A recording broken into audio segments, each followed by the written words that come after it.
Já, góðan daginn, gott fólk og velkomin í þáttinn sem morgunþáttur í þetta skipti, í fyrsta skipti. Við senda bara út eldsnemma á morgni og við ætlum að ræða í dag uppbyggingu Akureyrarflugvallar og millilandaflugs flugvöllinn. Markaðsstofa Norðurlands hélt góðan fund á þriðjudaginn var þessi mál og fekk það fyrirlesara til að svona segja okkar það helsta sem í gangi varðandi uppbyggingu flugvallarins. Eins og við vitum að þá eru framkvæmdir hafnar við undirbúning á flugstöð og stækkun flugstöðar og flughlaðs og allt í gangi varðandi þau mál og síðan var líka kynnt þarna verkefni sem að millilandaflug og möguleika á kynnt könnun varðandi það og síðan var erlendur sérfræðingur hollenskur að kynna okkur fyrir svona erlenda markaði varðandi norðurslóðir. En í dag höfum við fengið góða gesti og það Arnheiður Jóhannsdóttir, framkvæmdastjóri Markaðsstofu Norðurlands og Þorvaldur Lúðvík Sigurjónsson sem talsmaður og flugmaður og talsmaður NICE sem var einmitt að kynna könnun og ýmislegt fróðlegt á fundinum á þriðjudaginn. Ef við byrjum á þér Arnheiður, hvað að frétta af þið heldur þennan fína fund og hvað fannst þér svona helst koma fram þar sem áhægt að ræða Já, kannski það sem var sterkast á fundunum, það var hvað jákvætt í kringum okkur með flugvöllinn núna. Það uppbyggingin í fullum gangi sem betur fer og við getum svona farið að telja niður allavega við fáum flugstöðina og flughlaðið og séum þá svona full færi að taka almennilega og vel á móti gestum. Ef ég horf á markaðsliðina hins vegar þá var mjög sterk ákall þar að menn færu að horfa á Norðurland sem valkost fyrir ferðamenn á Íslandi og myndi horfa til flugvallarins varðandi það. Og markaðssetja hann sterkt. Við erum að sjá það að Ísland að missa hlutdeild miðað við samkeppnislöndin ef við erum að horfa á finnska Lappland og Norður-Svíþjóð og Norður-Noreg og þurfum að gera eitthvað. Og þurfum að fara að bretta upp ermarnar og taka okkar hlutdeild sem við eigum inni. Þorvaldur Lúðvík, þú komst þarna fram til talsmaður NICE og varst að kynna það dæmi og þessa könnun. Hvað getur þú sagt helst svona varðandi könnunina og það sem kom fram í henni? Svo við fórum að kanna hvort að það kanna heimamarkaði fyrst og fremst með tillit til þess að fara að fljúga beint sem Akureyrarflugvöll, hversu sterkur hann væri og hversu líklegur hann væri til að styðja við í rauninni tilburði manna til þess að fljúga hingað inn með túrista að utan og við vitum að hérna fólk og við vitum að hérna frakt til sem geti stutt við þetta og við viljum kanna raunverulega bara hversu sterkur eða burðugur heimamarkaðurinn. Og niðurstaðan tvímælalaust sú að samkvæmt þessum spurningalista að fólk viljugt til þess að ferðast út úr kófinu, 50% svarenda huguðu á ferðalög innan 12 mánaða.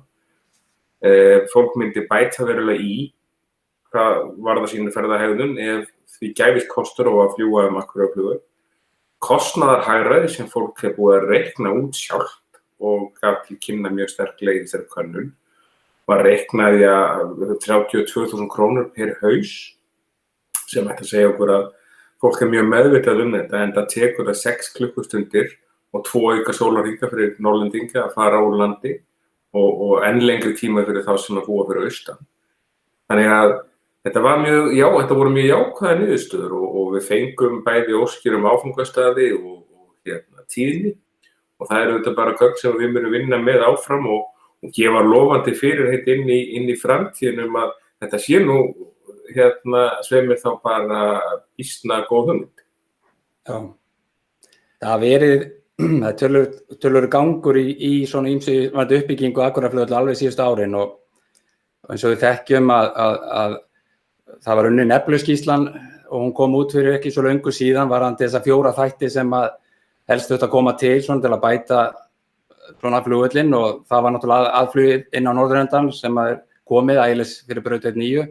Síðan í skýrslunni kemur fram varðandi stækkun flugstöðar og flughlaðs og síðan þetta EGNOS eða gervendaleysaðan og suðri sem kannski 4. og síðasta verkefni sem eftir að koma í gegn með og svona stórt og mikið verkefni sem tekur ákveðin tíma Þess að það náttúrulega við bara heimshlutann í sjálfu sér að koma því yfir landið og vonandi Grænland og bara yfir Atlantshafið, en það svona samkomulag mögulega við Geimvísindastofnun Evrópu eða annað, þannig að það svona tínast inn og það kemur í gegnum fjárfestingátaki vegna COVID í massi fyrra samþykkt í þinginu, þetta fjárfestingátak, og það setta 200 milljónir í flugstöð, 315 í flughlaðið og síðan að klára þetta í fjárfestingátakinu fyrir 21, 22 og 23, þau 3 ár sem eru komin inn í 21.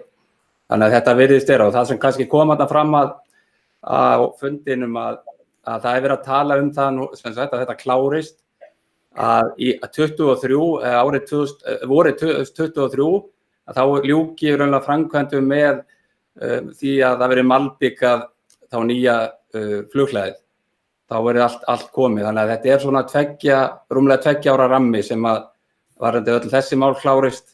Þannig að þá kannski eftir gervindaleysan eftir það. En þetta þá mjög ánægilegt að við séum og það var þá staðfest á fundinum að fulltrúi Isavia að þetta þá ferlið sem í gangi og verið að vinna með og útboð að fara af stað bara núna væntanlega eins og það var kynnt þarna í næsta mánuði varðandi undirlag og síðan varðandi meira með flugstöðina. Þannig að þetta var bara mörguleiti þá góð staðfestinga og þeirri vinnu sem hefur unnin að það verið að fara í þann fasa að klára þetta. Arnheiður. Já, auðvitað, frábær staðfesting að fá, en við erum auðvitað ekki rólega fyrir að búið að malbika síðasta blettin. Við erum vön því að svona stærri verkefni, ég held að Diamantsringurinn eða restina Dettifossvegi sé kannski besta dæmi okkar hversu viðkvæm staða þegar við erum að fara að klára einhver verkefni hjá okkur. Þannig að við munum vera með puttan á púlsinum og tánum alveg þangað til að búa að ljúka við þessi verkefni. En það frábært að það búið að staðfesta þetta og frábært að fá þessa tímalínu. Við getum nýtt hana til markaðssetningar vegna þess að við þurfum á því að halda að við geta sýnt fram á stjórnvöld séu með þennan flugvöll sem áhersluverkefni hjá sér og svona uppbygging sýnir fram á það. Þannig að núna standa fyrir dyrum plönum hvernig við komum skilaboðum út í heim, svona ákveðin PR-vinna sem fer þar í gang. Þannig að menn átti sig á því að þetta ekki bara einhver varaflugvöllur eða lítill flugvöllur norður í landi, heldur öflugur flugvöllur sem getur þjónusta farþega sem ætla að koma á frábæran áfangastað sem opinn allt árið. Það svolítið margir. Ég skjóta þess inn í þessu samhengi, ég held að umræðan hún líði dálítið mikið fyrir það. Þetta svo hárrétt hjá Arnheiði að við þurfum alltaf að berjast fyrir hverju lengdarmetra malbiki eða einhverju svona eðlilegri uppbyggingu sem hljómar dálítið fyrir í eyru þeirra sem þekki ekki til málanna eins og eitthvað endalaust kvapp utan á landi. En þetta rauninni afskaplega litlir peningar sem hefur verið að tala með þessu samhengi bæði fyrir Egilsstaði og Akureyri. Og svona mér langaði bara af því að það gerðist nú bara síðustu viku þá gekk í gegn eiginfjáraukning Isavia upp á 15 milljarða og Sveinbjörn forstjóri kynnti okkur áætlun með hvernig þessu fé yrði ráðstafað og þar voru 12 milljarðar ákveðnir á þessu ári og næsta í 6 ólík verkefni á Keflavíkurflugvelli sem skapa myndu 300-500 störf. Það var það var engin fréttum þetta var engin viðburður, þetta svona business as usual svo við sleppum nú. En fyrir okkur að væla út eina flugstöð og aðflugsbúnað eða flughlað upp á 1,7 milljarð, það bara meiri háttar pólitískt mál og þarnast aðkomi ríkisstjórnar og áhersluverkefna. Í staðinn að þið skiljið, þetta svona verður svo skrítin umræða alltaf í þessu samhengi þegar aðra flugvelli Keflavík að ræða. Já, og það kannski líka, við erum að tala kannski cirka 2,5 milljarð fyrir flugstöð stækkun og klára flughlað og stækkunina. En síðan þetta, það sem svo mikið munur á annars með Isavia og OHF sem þá fjárfesta í einu nafni í gegnum sína framkvæmdir í Keflavík, en síðan alla framkvæmdir á landsbyggðinni og öllum hinum völlunum, þar raunlega gegnum ríkissjóð og þar Isavia raunlega bara í þjónustu hlutverki við völlina. Þannig að þetta svona... Isavia náttúrulega með peningarna okkar og var að fá frá okkur skattgreiðendum þess að vilja bara gleymist ekki, þetta sé ekki líkinu. Og ég bara, þetta samhengi hlutana, þetta leiðilegt samhengi, við erum að vænta einhvern væl alltaf. Já, en það mitt hlutverk, þannig að þekki málin nokkuð vel í gegnum áratugina, hvernig þetta allt saman fungerar, að fólk að almenningur hafi þá átti sig á hvernig þetta fungerar, í veruleikanum, eins og settu upp á á þessum. Þannig að Já, svo má kannski líka hugsa þessa peninga sem eru setti, sko, ef það verið að setja peninga í Akureyrarflugvöll á hálfu ríkisins, þá það alltaf í framkvæmdir. Það vantar algjörlega markaðshluta. Því að það nú sá hluti sem að ég starfa við og við getum sett peninga í þessa uppbyggingu en síðan á uppbyggingin einhvern veginn sjálfa sjáum að auglýsa sig. Það gerist bara ekki. Og þegar verið að setja peninga í markaðshlutan, þá erum við alltaf að tala smápeninga sem að gera ekkert út í heimi. 20 milljónir, 15 milljónir, 30 milljónir gera ekki neitt í markaðssetningu nema bara svona viðhalda og jú, til lengri tíma getum við náð árangri en ef að menn virkilega ætla að ná árangri þá þarf að horfa á þetta eins og önnur átök sem að ríkið hefur farið í þegar að neyðin kallar en maður getur orðað þannig og ég hef svolítið verið að tala fyrir því núna að ferðaþjónustan auðvitað hrunin og við erum að fara að reisa okkur upp á ný og það eru tækifæri til þess að horfa á ferðaþjónustuna með öðrum augum heldur en við höfum gert hingað til. Þar ríkið lykilhlutverki vegna þess að ferðaþjónustan sjálfur er þetta mjög löskuð og við megum hreinlega ekki leyfa okkur það að rísa upp á sama hátt þar sem ein gáttin í landið.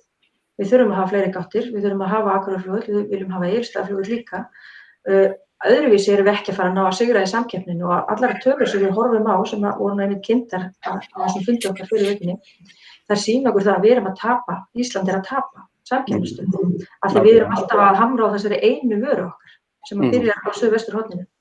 Þannig við erum stór tækifæri sem við erum að nýta þarna. Og það var eiginlega það sem kom náttúrulega fram eins og við kannski rætt áður jafnvel fyrr í vetur Arnheiður í þættinum. Þetta er kannski eitt stærsta tækifæri skrýtið að hljóma fyrir Ísland næstu árin sem er bara raunverulega hvað er að fara að gerast eftir COVID, eftir að þessu faraldri lýkur að það er breytt ferðamannahegðunin breytist og menn er að fara að sækja og fólk er að fara að sækja í raunverulega afskekktari byggðir eða vera meira út af fyrir sig.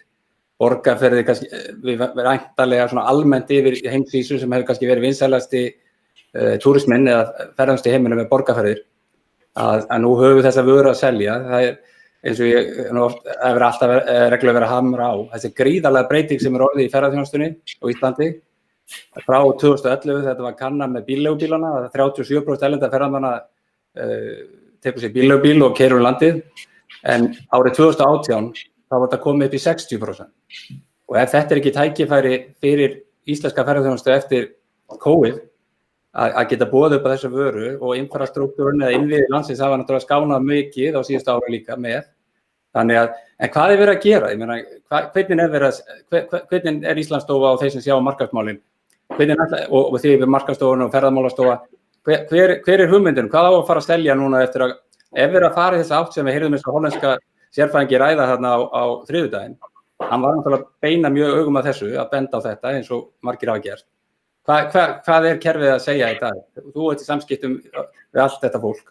Já, kerfið er í dag að segja bara höldum áfram sama svona hægaganginum eins og við höfum verið í. Það er það sem kerfið er að segja í dag. Við erum auðvitað að reyna að tala við kerfið, við getum talað um kerfið eins og eitthvað fyrirbæri, að við erum auðvitað að reyna að tala við þau að fá meiri kraft í verkefnin. Isavia og Íslandsstofa eru ekki að fá neina peninga sérstaklega til þess að markaðssetja völlinn. Það er verið að setja 15 milljónir úr flugþróunarsjóði í að markaðssetja Norður- og Austurland flugvöllina, það er að segja, sameiginlega. Og það hjálpar, en það er alls ekki nóg.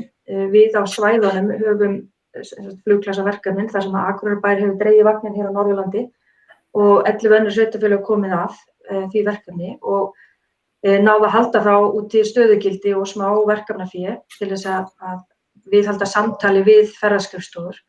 Verkefni er svolítið að skiptast í tvennt, þannig að Isavia og Íslandsstofa eiga að tala við flugfélögin og eiga að sinna því og ég vil fá stóraukinn kraft í það, mjög stóraukinn kraft í það, bæði áherslur og fjármagn og síðan erum við að tala meira við ferðaskrifstofur heldur en við erum að gera áður og við erum búin að greina núna á 10 mörkuðum hvaða ferðaskrifstofur við ætlum að tala við og byrjum í því samtali þó að COVID sé í gangi. Það er áhugi og við höfum fengið til okkar samtöl frá ferðaskrifstofum núna í COVID. Þannig að ég held að flugið haldi áfram, það sem við erum byrjuð að byggja upp Akureyrarflugvelli. Það er bara engin vafi í mínum huga að það mun fjölga ferðaskrifstofum sem vilja fara beintflug. Við erum með flugþróunarsjóðinn sem er frábært verkefni og við erum búin að gera greiningu á honum og hann er samkeppnishæfur sem slíkur, sem svona stuðningsverkefni og Isavia með samkeppnishæfan stuðning við flugrekstraraðila sem að lenda á vellinum, en það hins vegar samkeppnin okkar út í heimi að fá kannski 700 milljónir, 900 milljónir í markaðssetningu og meðan við erum með 15. Bara, það þarf ekkert sérfræðing til að reikna út að það gengur aldrei upp, sko, alveg saman hversu frjó við erum í kollinum. Og eitt af því sem eina niðurstaðan sem erlendur ráðgjafi sem við fengum til þess að kynna á þessum fundi fyrir vikunni, það var að hann vill að Icelandair, eða svona National Carrier, fari að fljúga á milli. Það þetta samtal sem við viljum alltaf eiga. Nú ef það gengur ekki, þá bara horfum við til Lúlla og hans félags. Það frábært verkefni sem að ég vona að fara sem fyrst í gang og ég veit margar ferðaskrifstofur sem muni vilja kaupa hjá honum sæti og vilja fljúga beint til Akureyrar því að menn segja bara við getum ekki selt Norðurland ef við komumst ekki þangað og við erum örugg með það. Það er svona tilfinningin að, minnst okkur töfum að spá því að eftir faraldurinn að Evrópubúar náttúrulega ferðast mikið og síðan að Bandaríkjamenn verið mjög stór hluti af okkar ferðamönnum, 25-28% svona síðustu árin kannski. En ég hef svona þá trú minnst okkur með Evrópumenn að þeir munu minna verið að fara í langferðir, kannski til Asíu sem hafa verið mikið straumur og Afríku og Miðausturlönd og annað, þangað til að það er búið að bólusetja jörðina, heimsbyggðina, eins og þá horfið menn kannski á öruggari svæði. Það er dýrt að koma til Íslands í svona samhengi. Þetta er ekkert ólíkt verðlag eins og að fara til Asíu og vera þar í 2 vikur og að fara til Íslands í viku, sko. Þannig að það er bara svona dauðafæri hefur maður litið á og síðan aftur með Þorvaldur Lúðvík með flugmarkaðina, það er mikið af vélum sem verða á lausu. Það er verið að leggja raunlega breiðþotuflota heimsins að stóru leyti, það hefur verið að gera undan hálft ár, 47 jumbo-vélarnar og Airbusar stærstu sumir og 380 og ýmsar svona stóru vélunum og það er reiknað með að meiri umferð verði þá með minni vélum. Og síðan bara virðist þeirra ansi mikið af þeim. Hvernig þið hafið skoðað þetta í ykkar hópi, varðandi þetta og varðandi aðgengi að vélum og slíkt? Já, við höfum skoðað þetta og við svona leyfum okkur að velta upp ef þetta er hárrétt sem þú segir.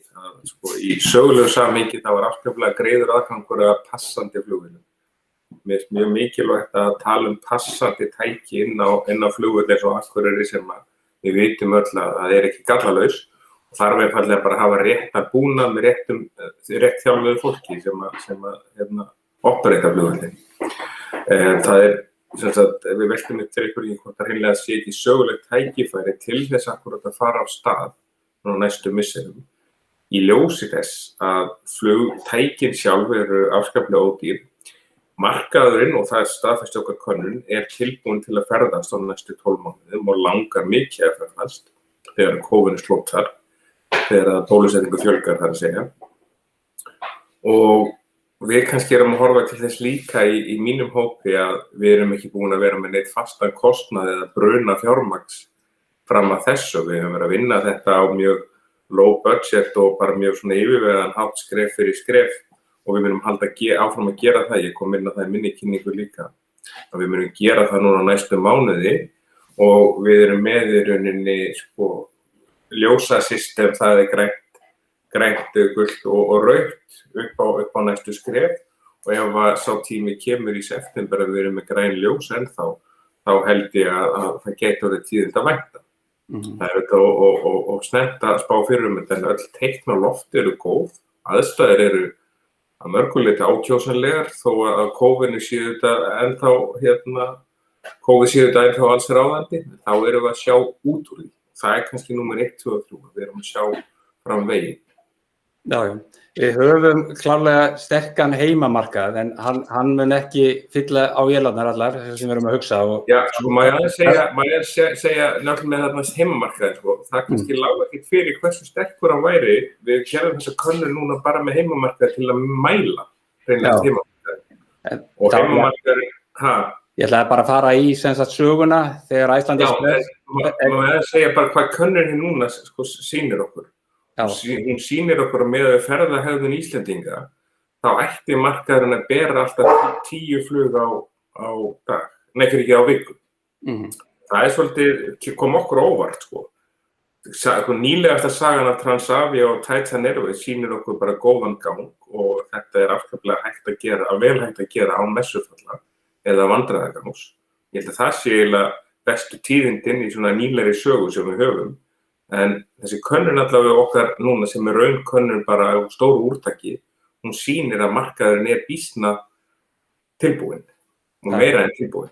Það sem ég ætlaði að segja bara, raunsaga, þegar Iceland Express var að fljúga 6 sumur til og frá Akureyri til Kaupmannahafnar og fleiri staði, London, þá þróast þetta með þeim hætti. Ég man fyrsta árið á Kaupmannahöfn, þá var 85% farþeganna voru Íslendingar, en á 7. árinu og síðasta, áður þeir fóru á hausinn, þá var það búið að skiptast. Þá var 15% Íslendingar og 85% erlendi ferðamenn í vélunum.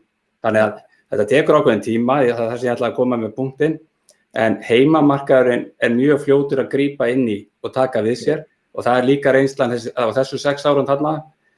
Superbreak var náttúrulega ekki mikið í innanlandsmarkaðnum en samt var verið að selja ferðir og það var alveg sala. Við höfum fyrir margt löngu fyrir tæpu 20 árum Greenland líka, það var sama saga. Það voru Íslendingar að fylla á vélina með ótrúlega góðri nýtingu í 8 mánuði á því ári. Þannig að við höfum ýmis þegar það framboð að þá tekur markaðurinn við. Það svona, ég segi bara hvernig sagan hefur verið síðustu ár. En með markaðurinn og aðgengi af vélum, hvað segir Þorvaldur Lúður, hvað segja menn leigu af vélum og slíku? Það bara nóg til og bara í hvaða lit. Nákvæmlega. Eins og þessu þetta var ég kannski að tala að það kannski sögulegt tækifæri til þess að byrja þetta á þess að binda allt of mikið fjármagn eða til of langs tíma eða tilkostnaður raunverulega til þess að fara af stað hefur lækkað og það afskaplega gott að vera ekki búinn að brenna mikið af fjármunum þegar maður kemur á þann tímapunkt að taka ákvörðun að fara af stað. Já. Það náttúrulega skemmtileg þróun sem eiga sér stað á flugmarkaði að það að losna mikið af mjög passandi vélum fyrir þennan markað einfaldlega út af tækninýjungum og flugrekendur hafa þannig að vera að færa sig milli tegunda sem að skapar tækifæri þetta verkefni eins og við horfum á það. Þannig við fylgjumst mjög náið með og erum í sambandi við ýmsa aðila sem þetta í þessum bransa og ráðleggja okkur heilt og allt það. Já, síðan þetta samspil, sem sagt, það eru Íslendingar að fara út og erlendi ferðamenn að koma hingað og síðan þetta þriðja breytan í þessu sem alltaf verið flugja Íslandi hagstæð. Það útflutningur og sérstaklega ferskum fiski sem alltaf breyta sem að styrkir og ýtir undir. Þið hafið skoðað það, þið hafið þekkingu inn í þann bransa í hópnum. Já, við skoðum það og að baki hópnum í rauninni gamli hópurinn sem við skulum segja við fórum að stað með fraktflug í den 2007 og sá hópur í rauninni var síðar sá sem að stofnaði Norrlandi að stofnaði til og að baki hópsins núna eða að baki hópnum núna þetta fyrirtæki í útflutningi, í fiskútflutningi og bara gaman að tala það að til að mynda bæði bara framleiðslu geta Samherja á ferskum afurðum á dag 50 tonn. Það nóg til þess að fylla fleiri vélar vildi. En ég held að fraktin héðan gæti orðið spennandi valkosti fyrir útflytjendur til þess að eiga sitt fasta pláss á ákveðna lykilmarkaði sem að ég tel að það þurfa að fljúga með ákveðinni tíðni til á hverri viku til þess að það sé eitthvað vitt. Já, svona til að setja í samhengi fyrir fólk sem að hlusta að 50 tonn út úr húsi á Dalvík, það myndi að væri bara fraktvélar 737, þá var það 3 slíkar fullar. Það eru 16-17 tonn sem slíkvél ber og 757-nar, svo Iceland hefur verið með, þá ber hún 30-35 tonn bara sem fraktvél. Þannig að sjá stærðirnar í þessu. En Arnheiður, bara eftirspurnin eftir samskiptin við erlenda ferðaþjónustu aðila í þessu ástandi sem við erum að þekkja. Við kannski töluðum saman síðastum sem mál held í nóvember. Hver stemmingi núna varðandi sumarið og framhaldi eftir faraldur? Hvað segir fólki úti? Það mikil bjartsýni á að ferðamenn fara af stað leið og hægt það mismunandi eftir mörkum hvenær menn halda að þeir fara af stað. Við erum svolítið að horfa á það að Mið- og Suður-Evrópa og Norðurlöndin verði fyrst af stað til okkar hérna á Ísland, til Íslands og það verði þá í svona júní, júlí sem við förum að sjá það. Bandaríkjamenn kannski með haustinu og Asíubúar eftir það. Það segir okkur að við þurfum að herja á þessar þjóðir sem við höfum verið sögulega mjög sterk á í mörkuðum og þegar við erum í samskipti við ferðaskrifstofur það eru þetta laskaðar, þessar erlendu ferðaskrifstofur og mikið af fólki farið. Það er búið að missa mikið af þekkingu þar út en menn eru svolítið tilbúnir með sömu gömlu vöruna til þess að fara af stað, til þess að keyra sig af stað. Þannig að það er svolítið átak að reyna að brjóta það upp með að horfa á nýjungar. Ferðamenn eru mikið að kalla eftir öryggi í ferðalögum, vilja ekki fara af stað fyrir þeir eru öryggir og þá bara öryggi á allan hátt, öryggi að flugið þeirra fljúgi og öryggi að þeir geti komist að sjúkrahús ef þeir þurfa. Þannig að auðvitað fer bara ferðasumarið mun bara fara eftir í hvernig faraldrinum miðar áfram. Við erum að búast við innlendu ferðasumri aftur og vonast eftir að við fáum ferðamenn í júlí og ágúst. Og ef við fáum ekki ferðamenn í júlí og ágúst, erlenda, þar að segja, að þá norðlenska ferðaþjónustan í miklu vanda. Vegna þess að það hefur verið svo lítið í gangi að vetri til hjá okkur út af lélegu aðgengi til svæðisins að þá er það 2 ár sem að ferðaþjónustan hefur ekki tekið á erlendi ferðamennum og það er grafalvarlegt. Við erum auðvitað með það svæði sem er vinsælast af Íslendingum og það er að gera heilmikið fyrir okkur og mörg fyrirtæki fá mikil viðskipti núna og við erum bara að drukkna í skíðafólki akkurat núna, við horfum í kringum okkur, það er frábær staða og súrt að menn geti verið bara á hálfum afköstum núna vegna þess að eftirspurnin er langt umfram framboð eftir þjónustu. Það segir okkur líka hvað svæðið er frábært og hvað þjónustan er góð og að þetta er svæðið sem við getum selt ef aðgengi er í lagi. Þannig að þetta er bara ágætið sýnishorn á því hvað er hægt að gera hérna ef við værum með nokkra flugvélar sem lendi hérna í hverju viku.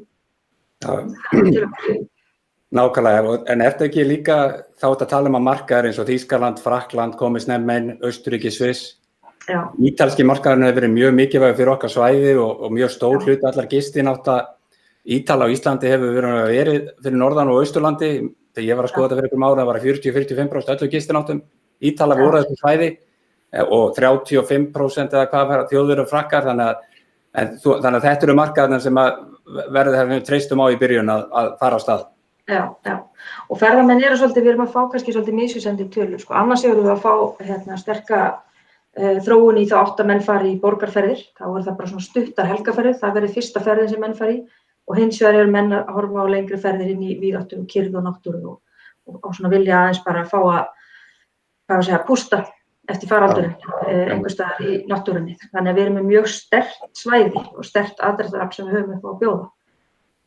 Og bara því þið voru að tala heimamarkaðin í fluginu áðan, þá erum við líka með óbúðslega sterkan heimamarkað og það hefur komið okkur á óvart í öllum þessum flugverkefnum sem hafa verið. Að við getum í raun aldrei kynnt heimamarkaðin fyrir erlendum flugrekendum og sagt, við erum hérna með 40.000 mann sem við myndum fljúga, þeir bara, eru þið eitthvað klikkuð, sko. Það skiptir engu máli, sko. En síðan hins vegar þegar við byrja að fljúga, þá eru allir mjög hissa á því hversu mikill vilji er á að nýta flugið og hafa breytt sínum áætlunum til þess að geta selt héðan frá Akureyri út í heim líka. Þannig að þetta er markaður sem við getum líka byggt á að fylla inn í. Og síðan er ekkert sem segir okkur að ef að flug kemst á hér og það er á góðu verði að menn get ekki keyrt að sunnan og flogið frá Akureyri og ég þekki fólk sem hefur gert það. Það kost beint á sinn áfangastað til Hollands og kom frá Suðurlandi og flug frá Akureyri. Ég er okkar að benda á þetta er góðu punktar hjá Ragnheiður að sko í framhaldi þessu að tölur ferðamálastofu bara frá 2004 til 2019 ferðahegðun Íslendinga. Það eru auðvitað styðja þetta og við reiknuðum þetta niður á það sem við teljum vera upptökusvæði þessa markaðar hér eða upptökusvæði flugvélarins sem eru kannski 46.000 manns með svipaðir eins og mannfjöldi Færeyja og við reiknuðum þetta niður á miðað við bara raunhegðun Íslendinga á árabilinu 2004 til 2019 að það væri kannski markaðurinn geti verið í kringu 70.000 flugsæti á ári. Og það er bara ansi margar, það er, eins og ég sagði áðan, það jafngildir það með 10 flugvélum í viku sem að heimamarkaðurinn væri fræðilega að óska eftir miðað við að hegðunin væri svo sama og hún var fyrir kóf. Það er svona einsýning, sko. Það er kannski að erlendir aðilar, það er mikill kaupmáttur á Íslandi og hann er vaxið helming á síðustu 30 árum. Þannig að það er mikla breytingar að vera bara kaupgetu fólks. Síðan kannski hefur maður verið alltaf fyrir sér eins og við hlustuðum á hollenska sérfræðinginn á þriðjudaginn. Eins og Þjóðverjar raunverulega þeir keyra mjög ekki frá Þýskalandi og til Norðurlandana og allt þetta. Að sko stóri munur náttúrulega hjá okkur er að 99% allra sem koma til landsins koma fljúgandi.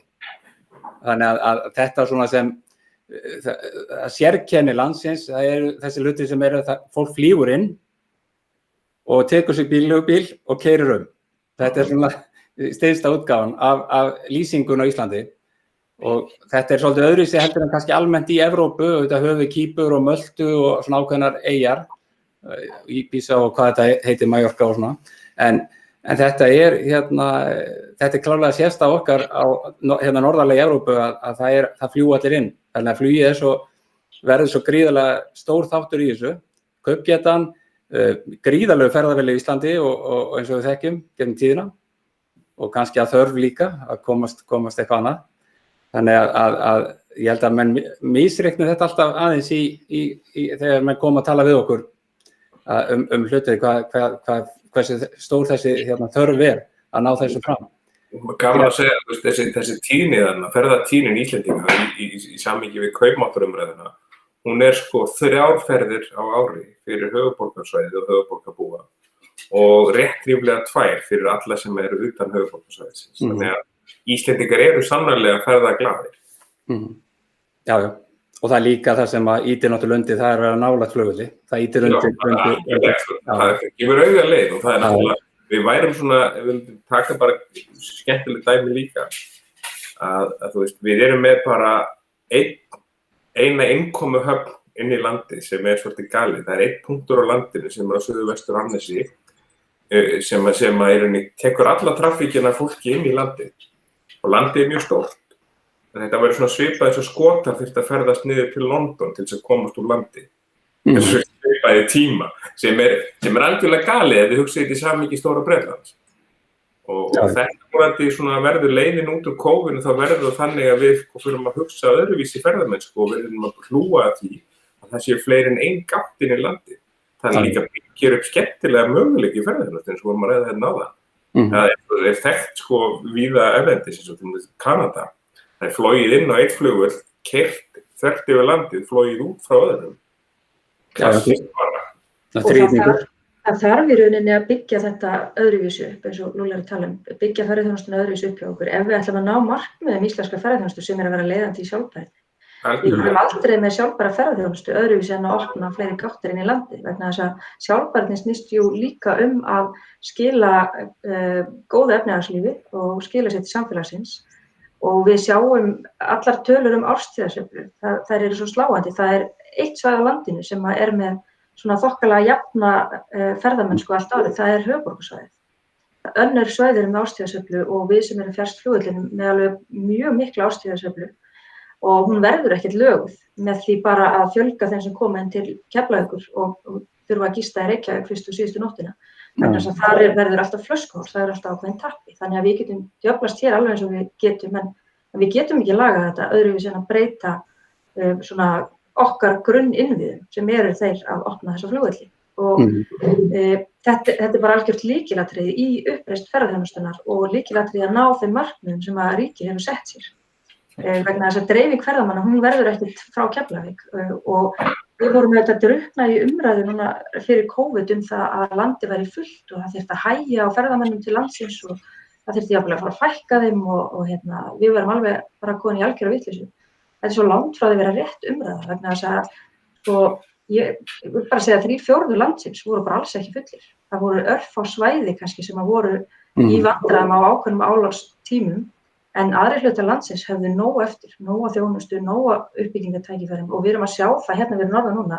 Við erum með frábæru uppbyggingaverkefni í gangi. Það eru böð hérna í Valaheiðinni, það er lúxushótel á Grenivík fyrir þyrluskíðafólk, það eru böð á fleiri svæðum sem eru framundan. það alls konar uppbyggingar áform vegna þess að menn sjá að það er ennþá nóg að fisk í sjónum. Við þurfum bara að koma með rétt á höfn. Hérna talandi það sem Markaðsstofan hefur að gera undanfarnum árum, eins og með að vekja athygli á þessu hringleiðum og auglýsa og markaðssetja. Demasringurinn núna komið raunlega formlega í gagnið og markaðssettur. Svo Norðurstrandaleiðin. Ég alltaf að reyna að segja Íslendingum frá þessu að fara þessa leið frá Hvammstanga og alls það með ströndinu og alveg enda í Bakkafirði. Hefur þetta verið markaðsett fyrir Íslendinga? Það alltaf sem með viðbrögð sem ég fæ svari, ég hef bara aldrei farið þarna. Er þetta ekki fyrir sumarið 21 að koma Íslendingum að keyra Norðurstrandaleiðina? Jú, og þeir sýna Norðurstrandarleið alveg ótrúlega mikinn áhuga. Það eru auðvitað fyrst, hún fór sem sagt í loftið formlega í júní 2019, þannig og þá fyrir erlenda ferðamenn, þetta var alltaf þróa fyrir erlenda ferðamenn. En við byrjuðum að kynna þetta fyrir Íslendinga síðastliðið vor þegar við sáum í hvað stemdi og við fengum ótrúlega viðbrögð frá Íslendingum sem allt í einu fóru að keyra Skagann eða keyra Vatnsnesið eða kíkja á Norðurhjarðarsvæðið, skoða, fara út á Langanes og labba þar út á útsýnispallinni yfir Stórakarli og skoða súluvarpið þar og menn eru gapandi hissa. Það er ótrúlega margt flott og þú þarft ekki bara að keyra í spreng frá Reykjavík til Akureyrar og stoppa hvergi, sko. Og við munum markaðssetja þetta í sumar fyrir Íslendingum líka. Það tekur auðvitað tíma, það kom alltaf upp umræðan reglulega hvað með þessi skilti, þessi brúnu skilti sem er búið að dreifa hér eftir Norðurstrandarleið. Þetta eru fyrstu ferðamannaskiltin á Íslandi, fyrstu brúnu skiltin sem segja hér áhugaverður staður og við erum alltaf í samtali við stjórnvöld og Vegagerðina að fá að merkja betur þessar leiðir, merkja þær einmitt með nafni líka til þess að menn átti sig á hvað þetta snýst. En þetta er kannski hluti af þeim innviðum í landinu sem bara ekki búið að aðlaga að ferðaþjónustunni. Það eru merkingamálin og það í rauninni Vegagerðarmálin í heild sinni, það að segja að það megi vera að horfa til þess að moka vegi sem að þarf að moka þannig að ferðamenn komist að áfangastöðum. Við erum ennþá svolítið föst í gamla tímanum að það þurfa að moka vegi og þarf að komast að einhverju iðnaðarframleiðslu. Þannig að þetta er bara verkefni sem mun halda fram á næstu árum. Og ég vona eftir sumarið þá verði, þegar við gerum könnun á því hversu margir hafa heyrt á Norðurstrandarleið, að það verði stór hluti þjóðarinnar sem hefur bæði heyrt af henni og keyrt allavega einhvern hlut hennar og leyft sér að stoppa og njóta. Já. Og hvetja alla Norðlendinga til að kynna þetta fyrir ættingjum og vinum sem búa annars staðar á landinu, að keyra út úr í sléttu, keyra yfir sumarmánuðina að kvöldi til eða nóttu og kynnast þessu frábæru svæðum. Já, og við erum með heimasíðuna norðurstrandarleið.is þar sem það er hægt að fara og sjá nákvæmlega hvaða stopp þú átt að taka á leiðinni, hvar átt að stoppa, hvar er góð gönguleið, hvar getur þú notið miðnættusólarina sérstaklega vel eða norðurljósana eða séð eitthvað fallegt í náttúrunni. Þannig að það er auðvelt að kynna sér hvað er hægt að gera og ég hvet alla til þess að prófa. Það er engin svikin að því að fara norðurstrandarleiðina. Nei. Og þess að þessi umræði gegnum að vanti ferðamannasegla og annað, eins og fyrir þetta svæði sem við erum að ræða, þetta náttúrulega orðið ótrúlega mikil uppbygging og margir ferðamannaseglar til þess að heimsækja á þessu afmarkaða svæði sem við erum að ræða hér varðandi erlenda ferðamenn að fá að fljúga inn á Akureyri, fljúga inn á Egilsstaði og byggja þetta upp til framtíðar það er ótrúlega margt og við erum að sjá eins og núna stór skref með Demasringnum.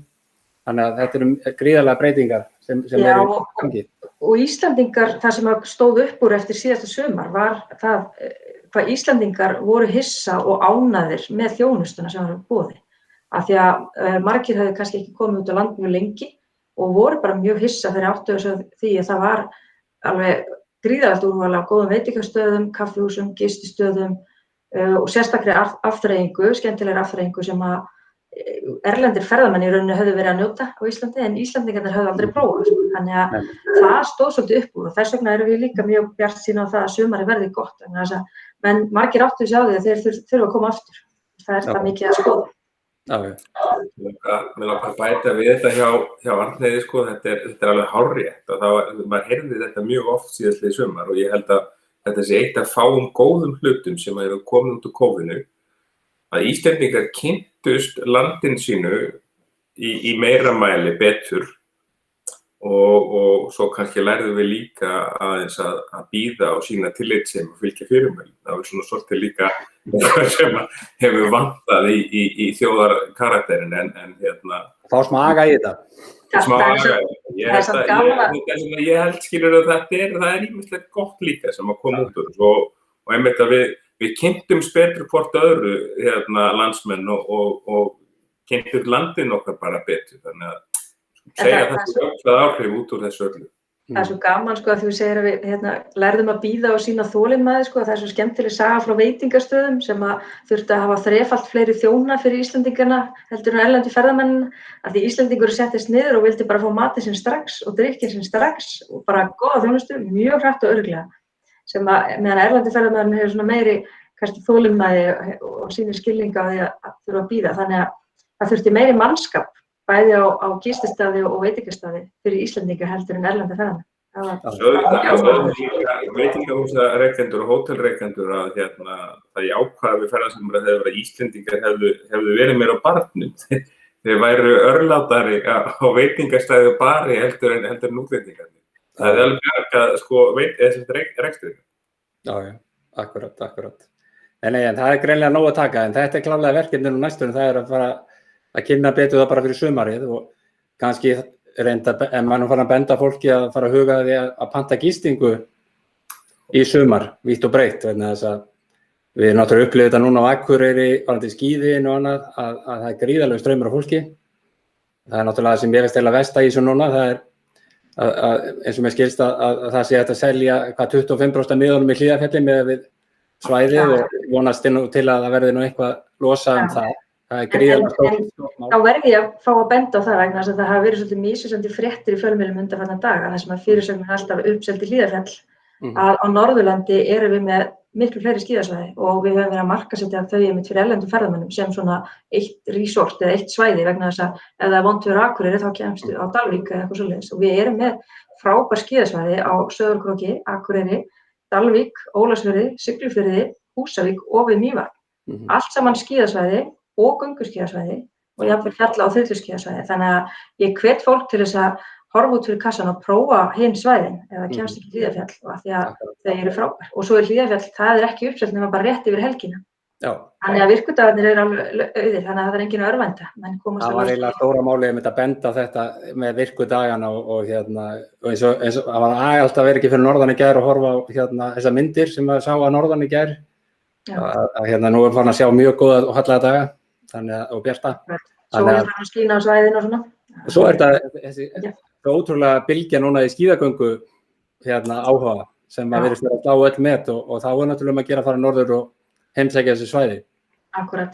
Og það er svo frábært við það að það er verið að troða gönguskíðaslóðir á ótrúlegu stöðum og mér þykir alltaf vænt dæmi þar sem að bændur í Hvammi eru að moka bílastæði á sínu landi þannig að gönguskíðafólk komist stíginn frá Akureyri og yfir á Hrafnagil. Alveg frábært framtak, þar sem að skógræktarfélagið er að troða og þetta er bara fallegt. Og ég ekki segja að þetta sé það sem að Lúlli var að tala að kemur gott út úr COVID. Það er svona samkenndin, samhugur í að finna einhverja leið til þess að hreyfa sig. Já, nákvæmlega. En við skulum fara að huga því að við erum búin að fara að klára í dag. Þetta er svona, morgun þátturinn, fyrsta kitti. En þetta eru stór mál og stóru atriðin þá varðandi framkvæmdalínuna og tímalínu varðandi framkvæmdur Akureyrarflugvelli. Við fengum þá staðfestingu því á þriðjudaginn að þetta væri í svona cirka þeim stað sem við vildum. Auðvitað vildi maður sjá þetta aðeins koma fyrir og allt það en maður er nú ekki að fara að gera mikla athugasemdir við þetta akkurat þegar þetta komið svo langt í ferli og síðan er náttúrulega mjög áhugavert að heyra að þessum hugmyndum frá Lúlla og félögum varðandi flugið en við þurfum bara að halda þessar umræður lifandi og taka spjallið. Þetta er náttúrulega gríðarlega stórt hagsmunamál fyrir okkar landsvæði og landsbyggðina alla stóru leyti. Það er að koma þessari dreifingu og þá landi allt líka og þá er rétt að minnast á þessi taka þríhyrningin í flugi inn og út á mismunandi stöðum og ýmislegt að það er það sem við horfum á til lengri tíma og svo þessi dreifing með bílaleigubílum og allt þetta og þannig fáum við dreifinguna vítt og breytt. Þannig að það er að nóg að taka og og svo bara hvetur maður Íslendinga að kynna sér Norðurlandið og fara út á land líka bara almennt og nýta öll þau tækifæri sem eru til staðar á landsbyggðinni og það kannski það sem við komum inn áðan. Það sem gerðist fannst mér síðasta sumar að fólk kannski almennt í kannski jafnvel 20 ár þá fólk bara keyrt í Keflavíkur, höfuðborgarbúarnir og flogið á landi þegar maður kynntust landinu á nýjan leik síðasta sumar og raunverulega hvað það búið að umbreytast öll þjónusta á umgjörð og innviðir til þess að njóta landsins til þess ítrasta að það sem ég held að margur hafi uppgötvað síðasta sumar og þess vegna held ég að það verði nú líka gott þá ferðasumar hérna heima við ef við náum að halda þessu öllu svona á góðri braut að þá verður mjög gott ferðamannasumar með Íslendingu vítt og breytt landsbyggðina í sumar. En eitthvað að lokum í næstu skrefum, þá maður spyr alltaf viðmælendur í lokin næstu skref og þá fær kannski Lúðvík fyrst og síðan, eða Þorvaldur Lúðvík fyrst og síðan Arnheiður. Já, við hérna... Þannig að mátan var alltaf fólk í lokin. Já, ég veit, skáka mát. Við erum reyndar búinir að tölusetja næstu skref, eða búin að tölusetja næstu skref og setja innan tímaramma það hvernig og hvort við förum á stað og þá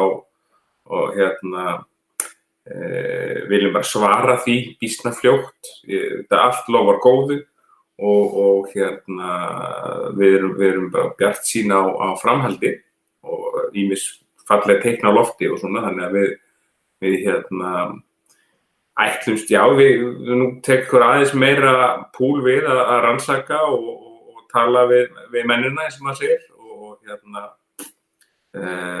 ég myndi halda að tíðinda yrði að vænta á næstu 3 mánuðum eða svo framhaldið. Þannig að já, við skulum ennþá, það leiðilegt ekki gefið stórt headline svona í lokin en við erum að kappkosta að segja ekki eitthvað sem við getum ekki staðið við og að fara frekar fleiri skref og minni og taka þetta bara lið eftir lið og vera þá almennilega undirbúin og almennilega klár þegar að við segjum go ef að Bó segir go. Einmitt. Arnheiður.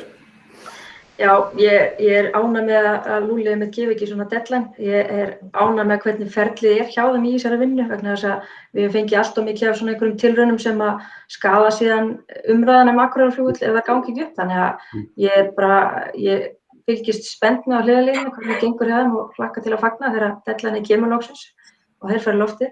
Ég veit ekki hvort ég endið á jákvæðum eða neikvæðum nótum, það fyrir eftir hverju að hlusta, Ég verð alltaf að minna á snjómokstur. Það bara, ég get ekki talað neinstaðar án að minnast á snjómokstur. Vetrarþjónustu og Demantshringurinn og Vatnsnesvegurinn standa þar hæst upp úr. Það er að segja aðgengi að Hvítserk og aðgengi að Dettifossi. Vegna þess að það mikið verið að vinna í innviðum núna í COVID og gera okkur undirbúin að þá menn verða hreinlega að fara að horfa á þennan þátt af fullri alvöru og ef það er einhverjir þingmenn sem að horfa á þáttiðinni þá takið þið þetta til ykkar og klárið þetta nú fyrir okkur þannig við getum auglýst Demantshringinn og Vatnsnesið almennilega fyrir næsta vetur. En kannski fyrir þá sem er ekki pólitík þá hvet ég fólk ef það er einhverju vandræðum með að skipuleggja sumarfrí sitt til þess að kíkja inn á uppliðu.is vefinn. Það er svona vídeóvefur þar sem að þú getur raðað saman sumarfríinu ef þið langar að skreppa norður eða austur eða vestur eða hvað sem er. Að þá getur þú raðað saman litlum vídeóklippum og séð bara hvað er spennandi að skoða á svæðinu. Og ég hvet alla til þess að gera það og stoppa lengur heldur þeir ætluðu af því það er miklu meira að skoða heldur en þeir vita áður en þeir koma á staðinn. Nákvæmlega. Þetta eru fín lokaorð og skemmtilegt að fá okkur. En þetta er umræða sem við erum að halda lifandi og við höldum áfram að ræða þessi mál. Þetta er okkar stóra mál núna fyrir norðan. Bara kæra þakki fyrir að koma í þáttinn og við heyrum síðar.